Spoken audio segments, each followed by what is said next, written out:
ये लोग गलत बात करना, वीडियोस को एडिट करके गलत वीडियोस आवाम के अंदर पहुंचाना और लोगों के ऊपर गलत इल्जाम लगाना, खास कर कर बीजेपी के ऊपर जो लोगों के हित में काम कर रहे हैं, इनका ये जिंदगी का आम आदत हो गया है। बीजेपी के सरकार का कोई अधिष्ठान ने आज तक ये नहीं कहा है कि एससी, एसटी, ओबीसी किसी का भी रिजर्वेशन निकालेंगे।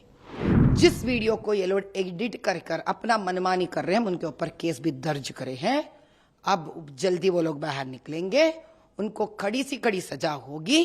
जो हमारे ऊपर ऐसा गलत अफवाह फैला रहे लोग, उनका भी जो एडिट करे हैं और उनको भी जिसने इसका फायदा उठाने की कोशिश करे हैं।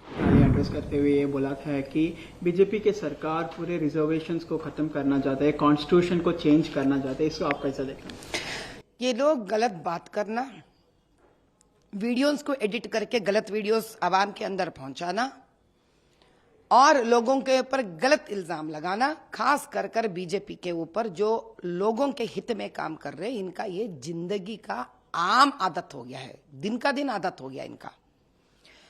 ऐसा कहीं पे भी बीजेपी के सरकार का कोई अधिष्ठान ने आज तक ये नहीं कहा है कि एससी, एसटी, ओबीसी किसी का भी रिजर्वेशन निकालेंगे। जो ये लोग गलत बात करते हैं वो इस मुद्दा पे निकाल के बात कर रहे थे जो बेंगलोर में हुआ था, जहां पर ये लोग 4% की रिजर्वेशन मुस्लिमों को देने के बाद कह रहे थे। वहां पे ये लोग गलत फायदा उठा रहे थे हर बात का। तब अमित भाई ने ये क्लैरिटी दी थी उनको।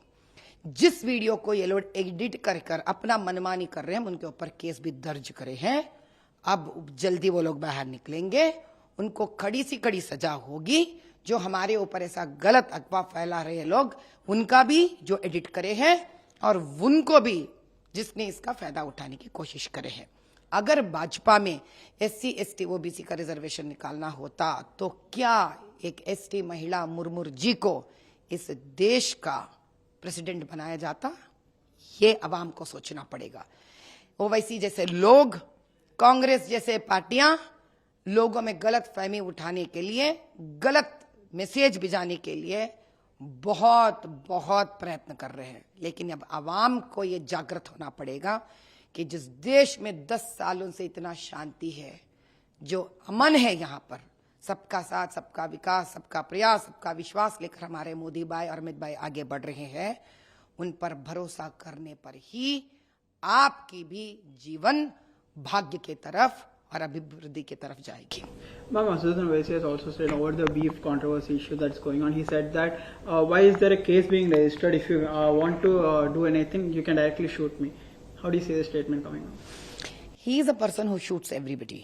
Nobody would want to shoot anybody. We know our limits.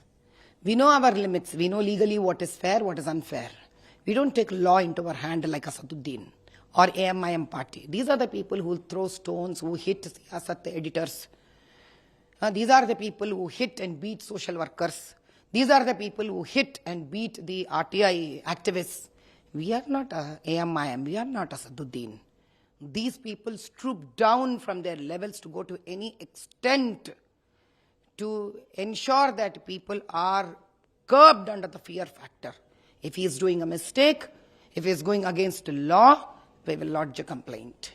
So if they have lodged a complaint, when I put a tear into the sky, so when they lodged a complaint, doesn't that mean that they want to chop me? Then in that case, what are they trying to do? They're trying to kill me, right? But we don't use such words for them because we're sensible people. In spite of being barrister, I think he's lost his senses. Can't talk to such people anymore.